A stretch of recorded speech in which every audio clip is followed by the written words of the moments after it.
পশ্চিমবঙ্গে দিদিকে বলো শুনেছেন? ফোনে দিদিকে বলো। কদিন আগে এখানে কে যেন করতে গেছিলেন দাদাকে বলো। আসল কোনটা? দিদিকে বলো। নকল কোনটা? দাদাকে বলো। পশ্চিমবঙ্গে ছিল দুয়ারে সরকার আসল, গোয়ায় বিজেপি করছে দুয়ারে সরকার নকল। পশ্চিমবঙ্গে একটা উড়ালপুল আছে, তার নাম মা। উত্তরপ্রদেশ সরকার তাদের উন্নয়নের বিজ্ঞাপন দিতে গিয়ে ভুল করে আমাদের কলকাতায় উড়ালপুলের ছবি বসিয়েছে, নকল। পশ্চিমবঙ্গে একটা বিমানবন্দর আছে নতুন, অন্ডালে, দুর্গাপুরে।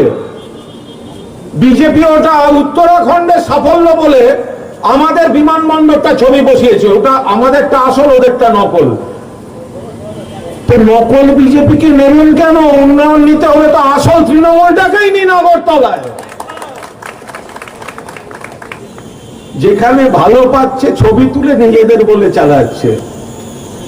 ছোটবেলায় এর খাতা ওর খাতা নকল করে অভ্যাস, বড়বেলায় এর উন্নয়ন ওর উন্নয়ন নকল করছে। আমি এখানে কাঁদতে আসিনি যে কতখানি মারধর কাল হয়েছে। আমি এখানে কাঁদতে আসিনি কালকে আমবাসা পূর্ব থানায় কি কি ঘটেছে। আমি এখানে কেঁদে বলতে আসেনি কাল সময় মতো হস্তক্ষেপ না হলে আমার জয়া দত্ত আর মৃত্যুঞ্জয় পালের ডেড বডিটা বেরোতো থানা থেকে। সায়নী ঘোষকে অ্যারেস্ট করেছে, এখন শুনানি চলছে। সায়নী পপুলার মুখ, রাস্তা দিয়ে যাচ্ছে, মুখ্যমন্ত্রীর সভা, দূর থেকে বহু লোক দেখছেন। সায়নীকে দেখে বলে যে দিদি খেলা হবে, সায়নী বলে যে দিদি খেলা হবে। এটা দোষ। গাড়ি চলছে, নামেনি।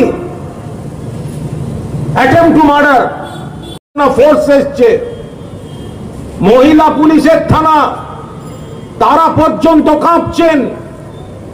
ওপরের ঘরে মোবাইল চালু করতে পারছি না যাতে আলো দেখা যায়। এটা গণতন্ত্র? এটা হতে পারে? একজন সাংবাদিক মাথা ফেটে লুটিয়ে রক্তারক্তি কাণ্ড, গণতন্ত্র?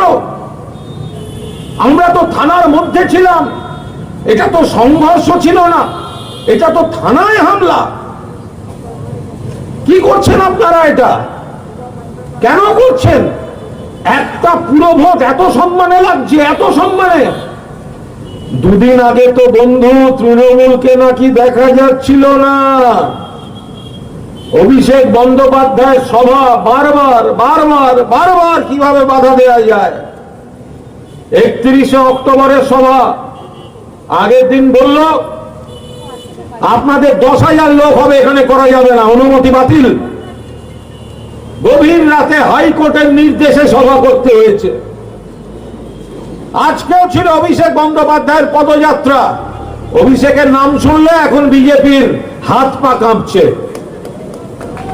অভিষেকের সভা বানচাল করার জন্য গতকাল পরিকল্পিতভাবে সারা দিন তছনছ করলো এরা, এবং গভীর রাতে সভাটা বাতিল করলো। অভিষেক সরে যায়নি। আমাদের তরুণ নেতা বলেছিলেন আগরতলায় আসবো, তো আগরতলাতেই এসেছেন। খোঁজ রাখছেন সবটা, পদযাত্রা বাতিল করেছে।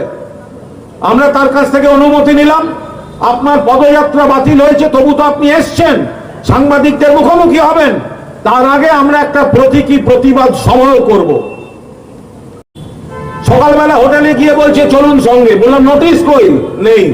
এফআইআর কিসের? জানি না। আমরা আইন মেনে চলি। যাবে। যাওয়ার পর জেরা করছেন এসডিপিও। গেটে বিজেপির গুন্ডারা, জয় শ্রীরাম বলে সশস্ত্র গুন্ডারা থানায় ঢুকে গেল।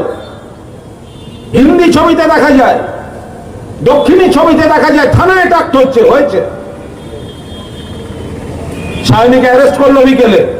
যারা থানায় আক্রমণ করলো বাড়ি চলে গেল। সন্ধ্যাবেলা যখন থানা থেকে বেরোতে যাচ্ছি আবার আক্রমণ। উন্মত্তের মতো এসে থানার উপর র্যানসাক করা হলো। লাঠি, রড, পাথর। মহিলা থানা, মহিলা পুলিশ কর্মীরা সায়নীকে আমাকে, জয়াকে, মৃত্যুঞ্জয়কে কোনো একটা ঘরে বসালো, পেছনের জানলা ভেঙে ঢুকতে চাইছে, ফোর্স নেই যথাযথ, আক্রমণ করেছে থানা, দোতলার ঘরে একটা কোয়ার্টারে আলো নিভিয়ে আমাদের বসিয়ে রাখলো যতক্ষণ না ফোর্স এসছে।